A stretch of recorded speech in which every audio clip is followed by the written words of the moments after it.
নমস্কার বন্ধুরা, chef Shrabani daily vlog চ্যানেলের পক্ষ থেকে সবাইকে স্বাগত জানিয়ে আজ আবার একটা রেসিপি আপনাদের সাথে শেয়ার করতে চলেছি। আপনারা পুরো ভিডিওটা প্রথম থেকে শেষ পর্যন্ত দেখতে থাকুন। ভিডিওটি ভালো লাগলে একটা লাইক দিয়ে আমার পাশে থাকুন। আজ বানাবো বড়ি দিয়ে পুনকা শাকের ঝাল। চলুন তাহলে শুরু করি।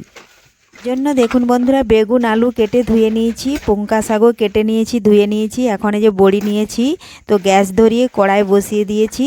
তো কড়াই গরম হয়ে গেছে, দিলাম পরিমাণ মতো সাদা তেল। তেল ভালোভাবে গরম করে নিচ্ছি। গরম হয়ে গেলে দেখুন সবার প্রথমে আমি বড়িগুলো ভেজে তুলে নেব। তার আগে যদি কোনো বন্ধু আমার চ্যানেলে নতুন হয়ে থাকেন, চ্যানেলটি সাবস্ক্রাইব করে বেল আইকন হলে সেট করে দিন সবার প্রথমে আমার রেসিপি পেতে। তো দেখুন বন্ধুরা, বড়িগুলো দিয়ে দিয়েছি আর এইভাবে নাড়াচাড়া করে দেখুন আমি বড়িগুলো ভেজে নেব। এই দেখুন, রেসিপিটা বানানো খুবই সহজ, একবার দেখলেই আপনারাও বাড়িতে যে কেউ বানিয়ে নিতে পারবেন। আর এখন এই শীতের মরশুমে বড়ি ছাড়া কোনো রান্নাই যেন অসম্পূর্ণ। এজন্য দেখুন বন্ধুরা, এই বড়িগুলো আমরা বাড়িতেই দিয়েছিলাম। বড়ি দেওয়ার ভিডিও কিন্তু দেওয়া আছে, আপনারা দেখে নেবেন কিভাবে বিউলির ডালের বড়ি বানানো হয়। আর দেখুন বন্ধুরা, বড়িগুলো ভেজে তুলে নিয়েছি।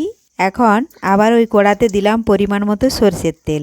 তেল ভালোভাবে গরম করে নিচ্ছি। তেল ভালোভাবে গরম হয়ে গেলে দেখুন ফোড়নে দিচ্ছি আমি 5 ফোড়ন গোটা জিরে।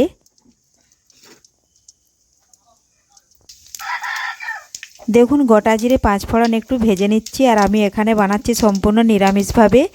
এখন দেখুন দিয়ে দিলাম বেগুন আলু, দেব সরষে জিরে, হলুদ গুঁড়ো, লঙ্কা গুঁড়ো। এখন ওই প্লেটটা ধুয়ে একটু জল দিয়ে দেব। এই দেখুন জল দিয়ে দিলাম। এখন ভালোভাবে নাড়াচাড়া করে বেগুন আলু মশলার সাথে একটু ভেজে নিচ্ছি। দেব এখন স্বাদ মতো লবণ। এখন লবণও ভালোভাবে নাড়াচাড়া করে মিশিয়ে নেব।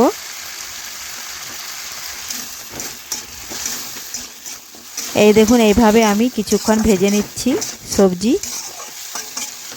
আর দেখুন ভাজা হয়ে গেছে। এখন আমি ওপর থেকে আবার একটু জল দিয়ে আমি কিছুক্ষণের জন্য ঢাকা দিয়ে রেখে দেব, তাহলে বেগুন আলু অনেকটাই সেদ্ধ হয়ে যাবে।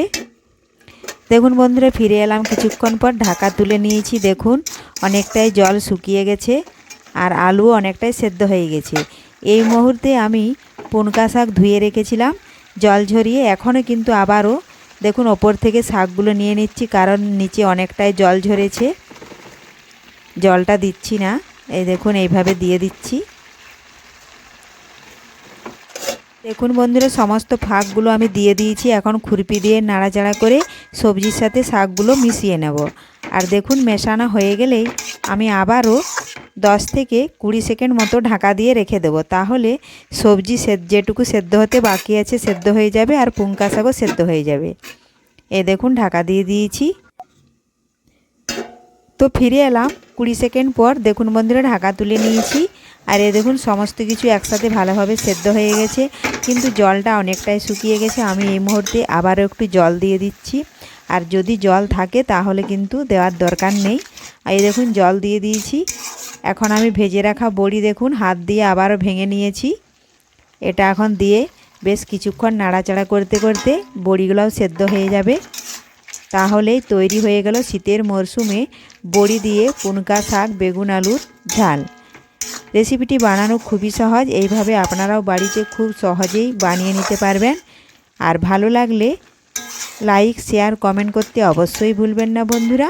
ধন্যবাদ, ফিরে আসবো